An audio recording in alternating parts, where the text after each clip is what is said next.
Welcome to Kingdom Explained, where we talk about everything that is kingdom. Make sure you subscribe and hit the bell so you'll be notified for more content on this channel.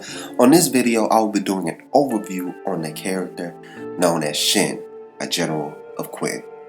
Here will be information that could spoil the manga and the anime. You have been warned.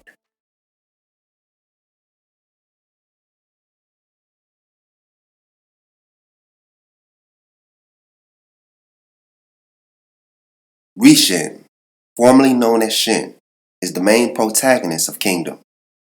He is a general of Quinn and the leader of the High Shin army. In the beginning of the story, he is a war orphan, taken in by the head of his village. There he meets Hoi, who shared his dream of becoming the greatest general under the heavens with him. Through circumstances, Hoi and Shin were pulled into Sai's and his brother Sekiyu's war for the throne. Thanks to Hoi sharing a resemblance to Sai, Hoi, playing as a bodyguard to the king, ends up dying, but his final will is given to Shin, and he takes up his sword and helps Sai retake the throne from his brother. He enters many battles across China, gaining rank and achievements. He also becomes Sai's sword, helping take out his political rivals like Ryufu. Now, he continues the fight by uniting all of China and becoming the great general under the heavens. Now, let's get into the person this character is based off. In the manga, Shin is an orphan, but in reality, he was a son of the governor of Nanjun Commandery, Li Yao. He served during Qin Shi Huang's reign, initially as a foot soldier, then rose through the ranks through sheer determination and his background. He is also the great-great-grandfather of Li Guang, a Han Dynasty general.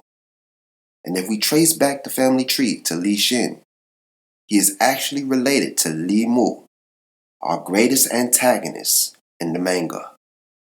Our main character only made his debut appearance in history in 229 BC during Quinn's invasion of Zhao in the Unification War. Wang Jian ordered Li to capture the capital of Zhao, Handan, to finalize the fall of Zhao, which he did successfully. After an assassination attempt sent by the Crown Prince Dan, Yingxing ordered Wang Jian to lead an army to attack Yan. The Qin forces defeated the Yan army and the Yan's reinforcements from Dai in a battle on the eastern bank of the Yi River and captured Ji, present-day Beijing, the capital of Yan. King Shi of Yan and his son, Crown Prince Dan, led their remaining forces on a retreat to Laodong. The Qin army led by Li Shin pursued the retreating Yan forces to the Yan River and emerged victorious in the battle, destroying the bulk of the Yan military. King Shi had Crown Prince Dan killed later and sent his son's severed head to Qin as a token of peace. Qin accepted the offer and did not attack Yan for the next 3 years.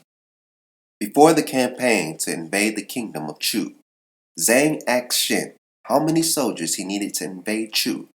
Shin requested 200,000, but Wang Jian, a veteran general by then, disagreed and said he needed at least 600,000 soldiers. Zhang trusted Shin in the end, and Shin led his 200,000 soldiers along with Meng Tian as his second in command to invade Chu. The campaign went well until Lord Cheng Ping, who was in Chu at the time, led an army and attacked Shin's army from behind, while Shang Yan, a general of Chu, attacked from the front. Shin lost the war and managed to return to Qin with Meng Tian, a handful of soldiers, and lost 7 of his trusted lieutenants during the escape. Qi was the only state yet to be conquered by Qin. Even though his troops were not well equipped and morale was low, Qi hurriedly mobilized them to the western border to guard against a Qin invasion. The Qin army led by Li Shin avoided direct confrontation with the Qi forces stationed at their western border, and advanced into the Kui heartland via a southern detour from the former Yan state.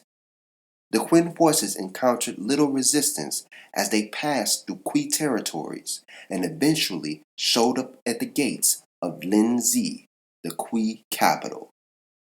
Caught off guard, the king of Kui surrendered to Qin without putting up a fight. After the unification of China, Li Shin was rewarded to the land of Langxi, central Gansu province in modern China, and was named as the Count of Langxi. It was assumed that the Li branch then started to expand in the Langxi area and became the biggest branch in the Li family from there onwards. The Li family would go on to create the Tang dynasties, becoming emperors from 618 to 907 AD, one of the most glorious dynasties of Chinese history. My boy Shin, he's going to become a king. Well, not in his lifetime, but his generations. I'm going off the cuff. Generations from now, Shin and his people will rule China.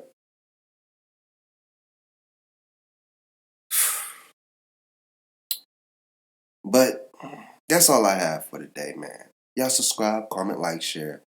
Do all the thug dizzle. Y'all keep it easy.